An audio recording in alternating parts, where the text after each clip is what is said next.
исторически парк е новата шипка на България. Вие само му дайте парите си. И той ще ги отчетвори. Новият духовен център щеше да изкарва по 3 милиарда евро годишно. А половин България всяка година щеше да харчи парите си в селото му. С какъв е капацитета? В този момент е около 2 милиона и половина човека на година. Се бави.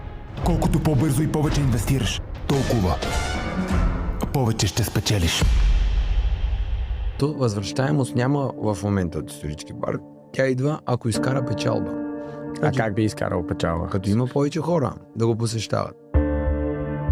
Всичко беше на загуба. А продаваните илюзии тогава днес се мереха в разбити семейства и човешки съдби. Ти и твоето семейство сте измамени от Ивелин Михайлов и неговите хора. Точно така.